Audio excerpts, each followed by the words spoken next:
uf, esto ya me Ya, quema el Joshua, oído yo quizás, escucharlas. quizás yo no sea más adecuado para aconsejarte porque yo era pastor y ya no soy pastor, precisamente por eso. Esto, pero sí, mira, en mi experiencia como pastor, hubieron muchas cosas que yo comencé a darme cuenta que no eran correctas o que estaban mal giradas y que incluso servían para manipular y hacer daño a muchas personas que la escuchaban, ¿me entiendes? Siempre traté de ser lo más sincero posible, a pesar de que habían cosas que no podía decir porque sabía que iban a hacer más daño que bien que iban a ocasionar dentro del contexto donde yo estaba. Por lo tanto, yo me limitaba a las cosas que yo decía y las iba gradualmente soltando a medida que la audiencia a la que yo le estaba hablando iba comenzando a captar y a tener experiencias en las cuales yo podía insertarle muchas más cosas. ¿Ves? También, ¿qué pasó? Yo tenía un problema. Yo estaba en una iglesia, pero tenía una comunidad online que era paralela a la iglesia donde yo estaba. La comunidad online donde yo estaba, en su mentalidad, estaba muchísimo más abierta que a la iglesia a la cual yo estaba ministrando. Por lo tanto, yo a la comunidad que yo tenía online, que me seguía, o a la iglesia online que yo tenía, yo podía hablarle de muchísimas cosas que yo a la iglesia física a la que yo ministraba no podía hablarle. Incluso a la hora de tener mis sermones, habían cosas que yo decía entre líneas, que la comunidad online la entendía perfectamente, pero la comunidad donde yo estaba hablando le pasaba por aquí y lo viraba para atrás y nada, le entraba por un oído y le salía por el otro y ni se daban cuenta. ¿Me entiendes? ¿Pero por qué? Porque necesitan un proceso. Tú no puedes llegar a una persona, es difícil llegar a una persona y decirle de la noche a la mañana, ha sido engañado por la historia de Ratoncito Pérez. Porque lo que hace es, ocasiones en ella hay tres maneras de responder a la disonancia cognitiva. Una manera es matar a la persona que está dándote el mensaje. Si tú destruyes al Mm. mensajero, inmediatamente lo que te está diciendo no te afecta, porque bueno, el tipo es mentiroso, el tipo es un apóstata, el tipo está con Satanás, que me lo dijeron muchísimas veces. Si tú me pones a mí como un enemigo, como un falso profeta, como un apóstata, como un emisario de Satanás, inmediatamente tú tienes una justificación para cerrar tus oídos al mensaje que te estoy dando. Y si cierras el oído al mensaje que te estoy dando, bueno, ya no tienes problema, no te afecta, no te da dolor de cabeza y no pierdes el sueño en la noche. Entonces, la otra manera de tú poder atacar la disonancia cognitiva es atacando el mensaje o no, ignorando el mensaje. Cuando tú lo ignoras, entonces inmediatamente también pones otro tipo de barrera. Ok, este está hablando, pero nada, mejor lo leo después, yo no tengo tiempo para eso. Le empiezas a ignorar, le das de largo, le das de largo, y mientras más lo ignores y lo metes debajo de la alfombra, más posibilidad tienes tú también de poder dormir tranquilo en la noche. Y finalmente, la última respuesta, o la última manera de tú poder responder delante de la disonancia cognitiva es simplemente investigar qué es lo que te están diciendo. Y esa última posición son muy pocos los que la toman, porque es bien dolorosa. Eso conlleva derrumbar estructuras que tú tienes hechas durante tantos años y que te han dado tanta seguridad, que derrumbar esas estructuras es un dolor tan grande que no todo el mundo está dispuesto a llevarlo a cabo, ¿me entiendes? Entonces, esa muy poquitas personas la toman. Entonces, tú tienes que empezar a lidiar con personas, porque por sobre todas las cosas, yo pienso que lo más importante en la vida no es transmitir una verdad o una instrucción, ¿me entiendes? Sino mantener relaciones y llegar a las personas para que puedan estar en un estado saludable y crecer emocionalmente y todo, ¿me entiendes? Entonces, tú tienes que tratar de llevar a las personas, ir acompañándolas, caminando con ellas, tratando de servirles, tratando de ver cómo es la vida diferente, cómo hay cosas que pueden ser diferentes, quizás sin decirle una sola palabra de algo, sino con tu propio ejemplo, con tu propia manera de vivir, que lo puedan ver en ti, ¿me entiendes? Y ese tipo de cosas ellos van a comenzar a preguntarse, va a generar dudas, va a crear preguntas y va a crear circunstancias en las cuales tú vas a poder hablar con ellos. ¿Entiendes? Y va a darse el momento solito en que esas personas quizás en algún momento puedan preguntarte y puedan abrirse a conversar un poco más sobre temas que son bien tabú dentro del cristianismo. Mucho más dentro de una religión que en muchas ocasiones es bien cerrada y que cierra mucho para que no entre nada externo. ¿Me entiendes? Cuando yo hice Ya. y bueno, y Oscar también le pasó lo mismo, estoy seguro, cuando hizo eh, su estudio en teología. Y bueno, tú también tenías que haber pasado lo mismo cuando hiciste tu estudio en teología. Ah, en una de las asignaturas mías, cuando yo hice teología, cuando hice lo que es la asignatura de teología, muchas veces yo me daba cuenta que la asignatura se iba todo en atacar teologías diferentes a la mía, que en vez de estar entendiendo qué es lo que la Biblia quería decirme. ¿Me entiendes? Era más tiempo el que se dedicaba para, ah, no, ¿qué es lo que dice el arrianismo? ¿Qué es lo que dice el calvinismo? ¿Qué es lo que dice tal persona que se levantó en esta otra parte? ¿Qué se dice este que se levantó? Entonces, ir a tratar de dedicar teologías ajenas o que uno creía que eran apóstatas a la mía, cómo defenderme de ellas, cómo atacarla, cómo buscarle sus falencias, para entonces, pero la mía realmente nunca me la cuestionaba, nunca me la ponía en una balanza, si estaba mal, si estaba bien, si había algún tipo de duda en ella. No, la mía se estaba dando por sentado constantemente de que era la correcta, de que era la bien. ¿Me entiendes? Y todas las demás estaban fallidas. Entonces, ya eso es algo que inmediatamente lo que está haciendo es creando una mentalidad en uno donde se cierra a escuchar otras cosas, otro tipo de opiniones afuera, ¿me entiendes? Así Mm. que esa es la realidad en iglesias completas, en congregaciones completas. Y poder quitar eso es una batalla bien dura. Y yo diría, es meterse en un problema bien grande. Yo terminé, bueno, ya no soy pastor de esa iglesia. La verdad no tengo ningún tipo de recriminaciones, de regret en eso. Perfecto, yo estoy ahora súper bien, mucho más contento. No pudiera estar mucho mejor de lo que estoy ahorita, más libre. En una entrevista que me hicieron hace poco me dijeron, ¿qué por ciento, qué grado de libertad sientes ahora? Yo le dije, un 200% de diferencia de libertad. No solo libertad en poder hablar, sino en la libertad incluso de yo poder darme la libertad de pensar y de dudar y de cuestionarme, que eran cosas que yo cuando era pastor de la iglesia ni tan siquiera habían lugares donde yo no me atrevía a llegar. Precisamente porque si yo llegaba a ese lugar y yo lo pasaba, entonces me iba a poner en un problema con la congregación a la cual yo ministraba. Entonces prefería no entrar ni tan siquiera a ese lugar. No me daba la libertad yo de poder indagar y investigar un poco más en ciertas cosas, ¿me entiendes? Ahorita no, Mm. ahora tengo una libertad absoluta de poder llegar a donde yo quiera llegar, de mirar lo que yo quiera, de cuestionar lo que yo quiera cuestionar y de dudar todas las cosas y de crecer, ¿me entiendes? Con muchísimas otras más personas que no tienen nada que ver incluso con religión y alimentarme de ellas. Mm. Pero bueno, espero que en algo te pueda ayudar.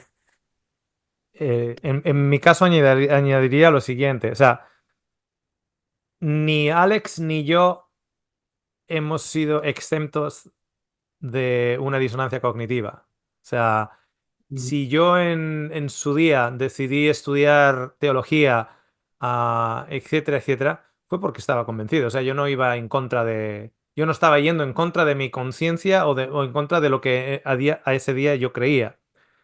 Cuando pasan circunstancias y efectos, o sea, cuando todas las decisiones a raíz de entonces están basadas en las creencias en las que tú tienes. Entonces, bueno, en estos vídeos he comentado alguna vez, pues que la religión, la religión a mí me ha quitado todo. Cuando digo todo, es mucho más que que, porque perdimos la casa, porque había que avisar al mundo, entonces vendimos una casa que estaba valorada en 320.000 dólares y la teníamos casi pagada. Y todo fue puesto al ministerio porque eran los últimos tiempos, era 2008. Los últimos tiempos, el Señor iba a venir, estaba una suma de datos, los 120 años de Noé, 120 años desde 1888, justificación por la fe. Bueno, bueno, hicimos cálculos así, ta, ta, ta, ta.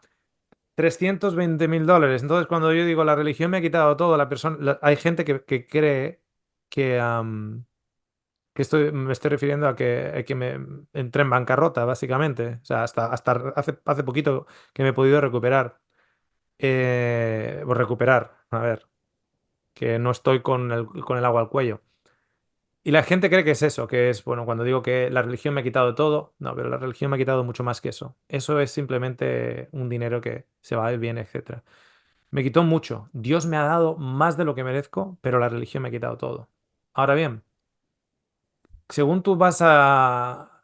Y yo además vi pistas, vi suficientes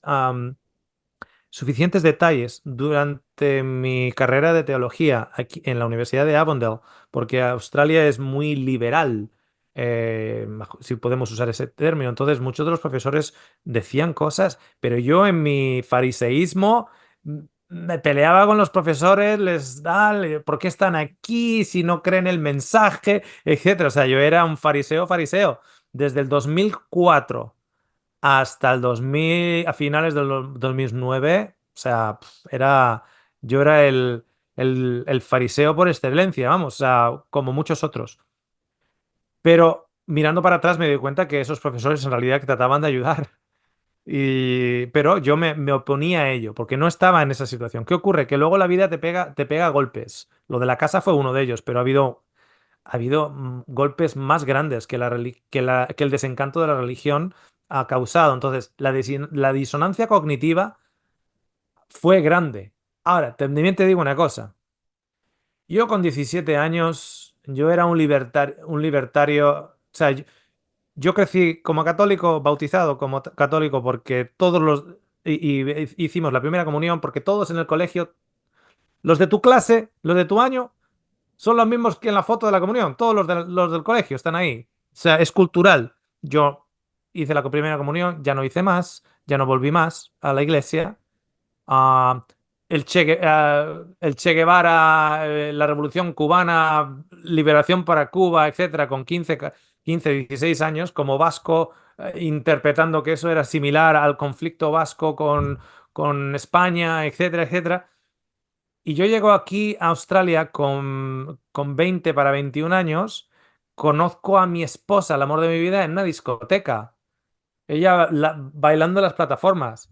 A mí cuando ella empieza a hablar de su infancia, me dice que ella ha pertenecido a una denominación en particular de la que yo no escuchaba en la vida. Yo en España había escuchado el catolicismo porque todos somos católicos y testigos de Jehová porque son los que te tocan la puerta y los que no hacen transfusiones de sangre. Y listo. Nosotros cruzamos, o sea, nosotros vivimos sin religión en el desierto australiano con bicicletas enterrados en el desierto. Ahí me doy cuenta que Jesús nunca nos había abandonado, que Dios nunca nos había abandonado cuando nosotros estábamos haciendo nuestras cosas. Llegamos a Perth y vivimos en la esencia del cristianismo, pero la inducción mental de mi esposa la lleva ella con la frase de, bueno, es que un bebé no puede estar sin familia. Entonces, ¿qué sabe ella? Ella sabe que hay que ir a la iglesia. Entonces vamos a la iglesia de su denominación. ¿Qué sé yo? Pues que definitivamente no va a ser la iglesia católica porque yo tengo un familiar que es el hijo del cura. Entonces yo ya sabía lo que pasaba en España. O sea, el hijo del cura, ¿cómo puede ser? Pues la mamá limpiaba la casa del cura con 14 años y el cura pues la dejó embarazada. Entonces yo ya sabía demasiadas historias de la iglesia católica y decía, bueno, yo a la iglesia católica no voy. Pero como esta es nueva, pues fui la de mi esposa. De ahí empiezo a perder mi experiencia cristiana y empiezo a ganar mi experiencia religiosa, que no son lo mismo.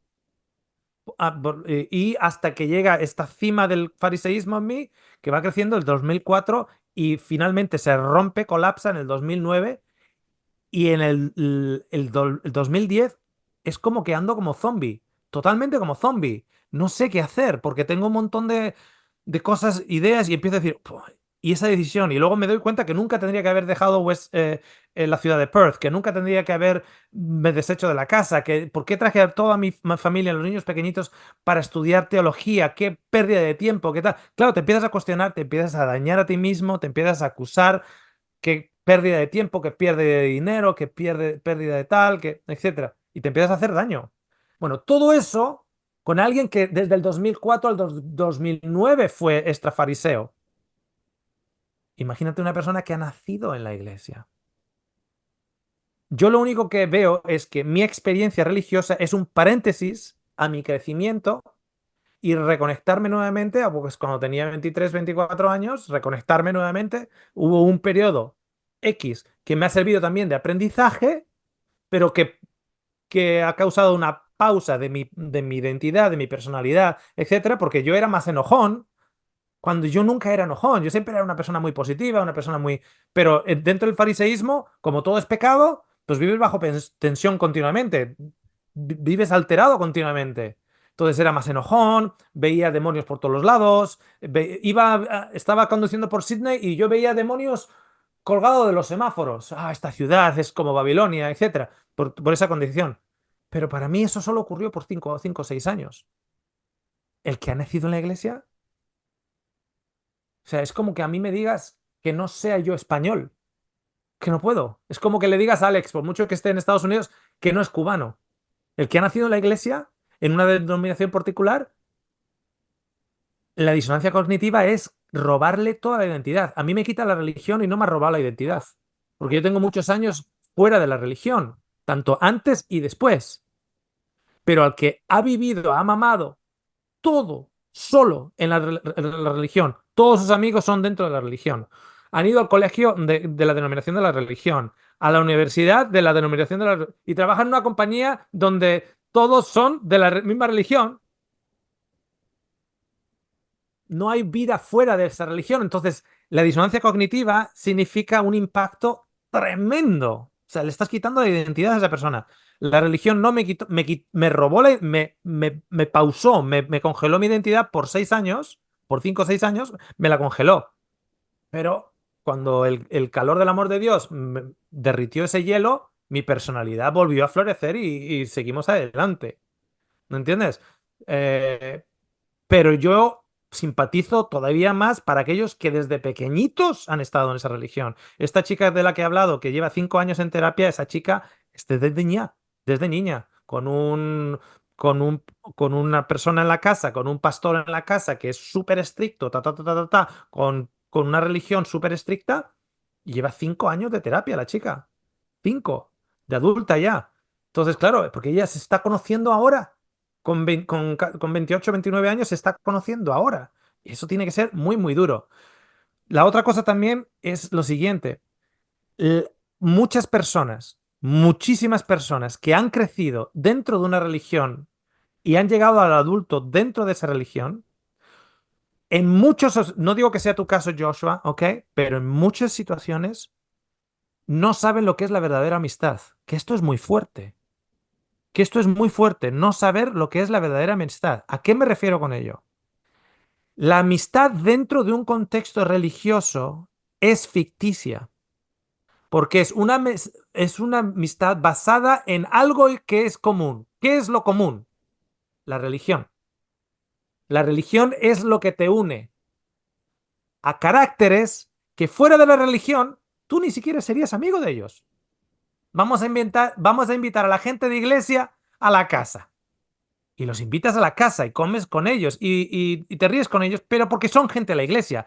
Si tú no estuvieras en la iglesia y ellos no estuvieran en la iglesia, son personas que no tienes nada en común. No digo que los odies o que... No, no, que no haces clic con esas personas, no haces clic. Entonces, incluso las interrelaciones internas no son totalmente reales. Y eso además, tanto Alex como yo lo hemos experimentado y muchas otras personas. Yo en el momento en que salgo públicamente diciendo Dios no mata, en el momento que digo que yo estoy convencido que no solo no mata, sino que todo el mundo somos el producto de un trauma y estamos luchando la día a día con un estrés postraumático y que Dios va a sanar todos nuestros traumas y va a unir toda la humanidad, todos, en ese momento yo pierdo un 85% de mis amigos de la iglesia. Un 85% de mis amigos en la iglesia desaparecen. Muchos me dan simplemente silencio. Otros me llaman, me llaman que soy instrumento de Satanás, etc. 85% de la noche a la mañana. ¡Pum! Perdí todos sus amigos. Así. Entonces, ¿qué ocurre? Fíjate que hay un chico que está dentro de ese 15% que no perdí. A este le conocí cuando yo trabajaba de barman en Sydney. Y él pertenecía a la misma iglesia, había crecido en esa iglesia, pero claro, él ya estaba en el mundo, como se dice, ¿no? Ahí le conocí en el mundo y fuimos amigos del mundo. Luego yo me fui a Western Australia y me hice miembro de su iglesia y él, cuando se casó, empezó a traer a los niños a la iglesia y se hizo nuevamente miembro de esa iglesia. Y luego nos juntamos nuevamente, ahora dentro de la iglesia y seguimos siendo amigos. Cuando yo salgo públicamente, a él nunca lo perdí. A él nunca lo perdí porque nos hicimos amigos fuera. Entonces, ¿qué ocurre? Que cuando yo tengo amigos de la infancia, de la juventud, que cuando yo era fanático religioso, ellos eran amigos míos. Cuando yo dejé de ser fanático religioso, ellos siguen siendo amigos míos. Cuando yo era vegano estricto, ellos eran amigos míos. Y cuando me como una chuleta, ellos siguen siendo amigos míos. Si bebo, siguen siendo amigos míos. Si no voy al cine, o como si voy al cine, siguen amigos. ¿Por qué? Porque me caen bien, porque coincidimos por nuestros caracteres, somos caracteres complementarios, entonces somos amigos. Y nuestra amistad no depende de mis creencias o de sus creencias, depende de que tiene amor por mí y yo tengo amor por él. Yo tengo un amigo en España de toda la vida que me metió un dinero en el banco cuando mi esposa estaba enferma. Con el tratamiento de cáncer que teníamos, estábamos gastando $1.500 cada 10 días. $1.500. Me mandó un dinero. Yo no he entrado en bancarrota 2 veces, cuando lo de la casa y luego con la enfermedad de mi esposa, entramos en bancarrota 2 veces. Como te digo, ahora me he empezado a recuperar. Cuando fui a España en el 2023, le quise devolver el dinero y me dice, si quieres recibir un puñetazo en la cara y que te ponga el ojo morado, sigue hablándome de ese dinero. Hasta el día de hoy no solo no me lo ha pedido, sino que me ha amenazado. Como vea el dinero en su cuenta bancaria o como que él se entere que le estoy pidiendo a su esposa el número de banco para meterle yo el dinero de vuelta, porque no estamos hablando de $20, estamos hablando de mucho dinero. Dice, eso sí que va a romper nuestra amistad, me dice mi amigo. Eso sí que va a... ¿Por qué? Porque yo soy amigo de Verónica y soy amigo tuyo y por eso os mandé el dinero. ¿Sabes cuánto dinero me mandaron de la iglesia cuando mi esposa estaba enferma y necesitábamos un montón de dinero para el tratamiento? Cero. Cero patatero. Cero. Muchas oraciones, pero cuando yo tenía que consumir, que comprar un producto en particular, que era el producto que costaba $1.500 cada 10 días, yo no le podía decir a esa persona, mira, me lo das y yo oro por ti. No, no, sí, ora por mí, pero dame los $1.500. ¿Me entiendes? Entonces, yo siento mucha simpatía por personas, y yo no digo que sea tu caso, porque seguro que vas a tener muy buenos amigos, etcétera, pero conozco muchísimos, muchísimos casos de niños ahora adultos que han crecido en una religión y no saben lo que es, no han experimentado lo que es la amistad verdadera. Y esto lo puedes poner a prueba fácilmente. No lo pongas a prueba, pero es una ilustración. Tú te pones en el púlpito en tu iglesia y dices, mira, yo en los últimos 6 meses he estado pensando que esto está equivocado, esto está equivocado, esto está equivocado, esto está equivocado. Y solo era para aclarar. Va a haber gente que antes venía a tu casa a comer el fin de semana que ahora ya no va. Porque eres mala influencia, no vaya a ser que se les pegue algo. Así porque estás bajo la influencia de Satanás y no vaya a ser que se les pegue a ellos. Y van a dejar de llamar, y van a dejar de llamarte para el cumpleaños de sus hijos, etcétera, etcétera. ¿Por qué? Porque la amistad que ellos le llaman, en realidad es la religión. Quita la religión, no tienes amigos.